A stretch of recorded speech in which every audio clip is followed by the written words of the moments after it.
बस शोर मचाने पे हैं, जय जय जय जय भीम कर रहे हैं। बाबा साहब डॉक्टर अम्बेडकर की जय करें, बाबा साहब डॉक्टर अम्बेडकर के रास्ते पर भी चलें। बाबा साहब डॉक्टर अम्बेडकर ने जो कहा था आज तक तो मानी नहीं। बाबा साहब डॉक्टर अम्बेडकर कहा था 14 अक्टूबर 1956 को कि भाई हिंदू धर्म को छोड़ दीजिए। आप क्यों नहीं छोड़े हिंदू धर्म को? 99% हमारे जितने भी लोग हैं, SC ST के जितने लोग हैं, सब हिंदू धर्म की प्रैक्टिस को करते हो। तो जब तक आप हिंदू बने रहेंगे, जब तक शोषण होता रहेगा। आप बुद्ध बने, बुद्ध क्यों नहीं बन रहे आप अपने बच्चों को पढ़ा क्यों रहे हैं? आप जब शोषण के खिलाफ काम नहीं करेंगे तो शोषण तो होता रहेगा आप लोगों पर। शोषण नई बात नहीं है, ये आज इंदर मेघवाल को नहीं मारा है, हजारों साल पहले भी यहाँ अंगूठा भी काट लिए गए हैं, एकलव्य का अंगूठा काट लिए गए हैं। जब जब भी इनका काम होता है, जब जब भी कोई आदमी आगे बढ़ता है, तो इनका काम है उस आदमी को रोकना, उसके प्रति शोषण करना। तो शोषण आप उन लोगों से उम्मीद कर रहे हैं शोषण को रोकें, जो शोषण करने वाले लोग हैं, वो शोषण को नहीं रोकेंगे। हमें लड़ाई लड़नी पड़ेगी, हमें प्लानिंग बनानी पड़ेगी, हमें बैठना पड़ेगा। और जितने बुद्धिजीवी लोग हैं जो संगठन चला रहे हैं, वो तो आपस में बैठने को तैयार ही नहीं है। 40 करोड़ से ज़्यादा इस देश के अंदर SC ST रहते हैं, और अगर देखा जाए तो 85 करोड़ से ज़्यादा लोग यहाँ SC ST OBC रहते हैं। भीड़ है केवल, वो अपने पेट तक सीमित है। सिर्फ शाम को पेट कैसे भर जाए, क्योंकि उनको वहीं तक सीमित रखा गया है। जो पढ़ाई लिखाई करेगा, पढ़ाई लिखाई का सिस्टम आप देख लीजिए, एजुकेशन इन्होंने करप्ट कर दी है। जो फंडामेंटल राइट्स है आर्टिकल 21, 6 साल से लेकर 14 साल तक के बच्चे को फ्री एंड कंपलसरी एजुकेशन देनी चाहिए, आप एजुकेशन नहीं प्रोवाइड करा रहे हैं, गवर्नमेंट नहीं करा रही है एजुकेशन प्रोवाइड। जबकि आप देखेंगे दुनिया के कई देश ऐसे हैं जहाँ पर फ्री एंड कंपलसरी एजुकेशन दी गई है 12वीं तक। यहाँ पर आपको एजुकेशन नहीं मिल पाएगी। अगर एजुकेशन ही लोग आपको देंगे तो एजुकेशन जवाब आपसे करेगी, पूछेगी आपको कि हमारे अधिकार कहाँ है। तो पहले तो एजुकेशन खत्म कर दी। अगर कोई व्यक्ति पढ़ भी लेता है तो आप रोजगार नहीं देंगे उसको, आप धर्म के नाम पर, जाति के नाम पर उसको रोजगार में नहीं जाएंगे। सरकारी कितनी है रिजर्वेशन के बल पर कितने सीट जाएंगी? बहुत कम है सरकारी। तो आप प्राइवेट करती, प्राइवेट में कोई रिजर्वेशन नहीं है, तो प्राइवेट में जाति देख देख कर ये आपको यहाँ एम्प्लॉयमेंट कर रहे हैं, क्योंकि आप बाद में जाते हैं, पहले आपकी जाति चली जाती है। तो जाति के आधार पर शोषण यहाँ लगातार चल रहा है। तो जिनका शोषण हो रहा है उनको सोचना पड़ेगा कि शोषण क्यों ना, कैसे ना हो शोषण, और हम कैसे प्लानिंग बनाएं कि जिससे कि हम अब शोषण से बच सकें। जो राजनीति में बड़े ऊंचे उहदे पर पहुंच गए हैं दलित, 131 मेंबर ऑफ पार्लियामेंट जाते हैं, बड़ी बड़ी पार्टियां, बड़ी बड़ी नेता हैं, वो समाज को सही डायरेक्शन नहीं दे रहे हैं। अगर वो सही डायरेक्शन दें, देखो मेरी बात शायद 50 लोग सुने, 1000 लोग सुने, 2000 लोग सुने, मगर जो बड़े नेता होते हैं उनकी बात लाखों लोग सुनते हैं। उनके एक एक बोली पर यहाँ बहुत कुछ होता है। मैं इसको एक उदाहरण लेना चाहूँगा, जैसे नरेंद्र मोदी हैं। नरेंद्र मोदी ने कहा कि दिए जलाइए, और उससे कोई फायदा होने वाला नहीं है दिए जलाने से, मगर पूरा देश दिए जला रहा है।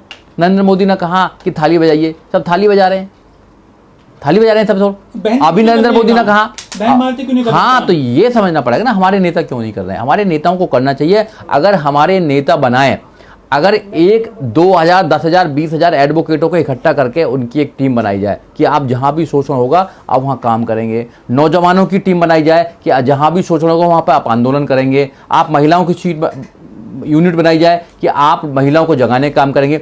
ये जो परंपरा है, सामाजिक परिवर्तन की लड़ाई छोटी मोटी लड़ाई नहीं है, ये हजारों सालों से चली आ रही है। इसको सही तरीका से, सही धार लगा कर इसको काम करना है। आपने देखा होगा, एक पेड़ काटने वाला व्यक्ति है, पेड़ काटने वाले व्यक्ति से बोला कि भाई आपको 6 घंटे दिए जा रहे हैं और 6 घंटे में क्या करेंगे? तो उन्होंने बोला कि पहले जो 4 घंटे हैं उसमें मैं जो हमारी एक्स है, जो हमारी कुल्हाड़ी है, मैं उसको पहनाऊंगा और 2 घंटे काटने में लगाऊंगा।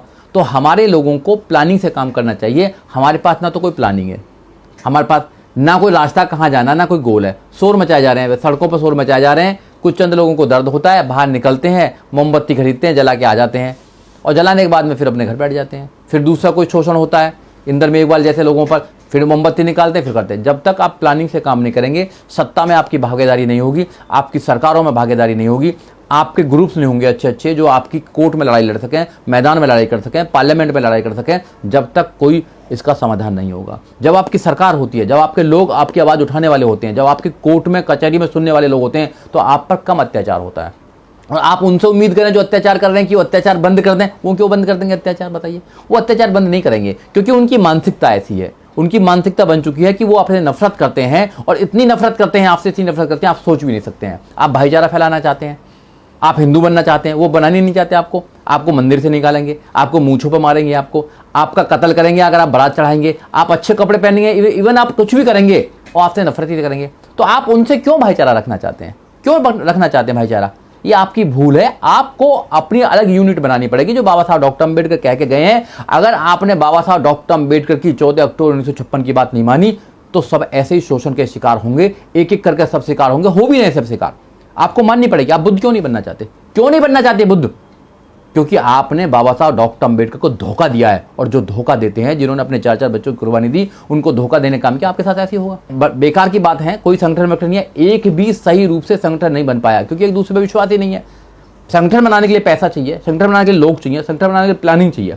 ऐसा नहीं संगठन बन जाते हैं। एक भी दलितों का एक भी संगठन सही रूप से प्लानिंग से काम नहीं कर रहा है। उसके बाद प्लानिंग ने एक भी राजनीतिक पार्टी दलितों की वो काम नहीं करी है जो राजनीतिक पार्टी करना चाहिए, नहीं कर रही है। क्या करें बताओ? ये मानव काशीराम साहब ने काम करा, रिजल्ट आया। बहुजन समाज पार्टी ने काम करा, रिजल्ट आया ना।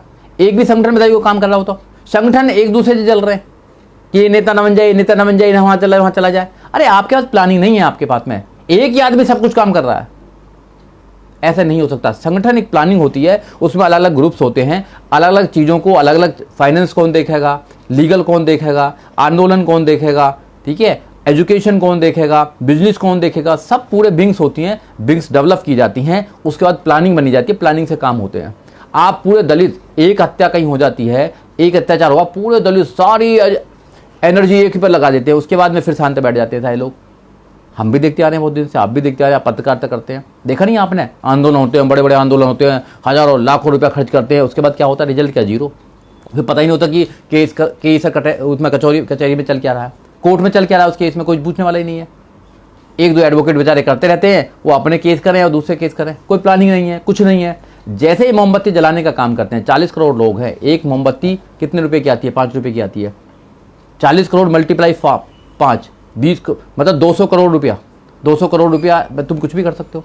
आप मोमबत्ती में पैसा जलाएंगे, आप कहीं जलाएंगे, आपकी प्लानिंग है नहीं किसी की बात में।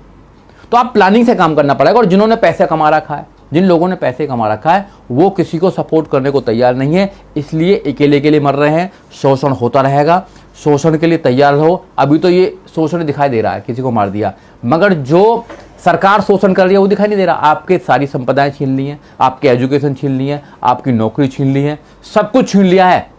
आपको सिर्फ पेट तक सीमित कर दिया है। आप पेट तक सीमित रहो, सिर्फ अपने बच्चों को पालते रहो, खत्म कहानी।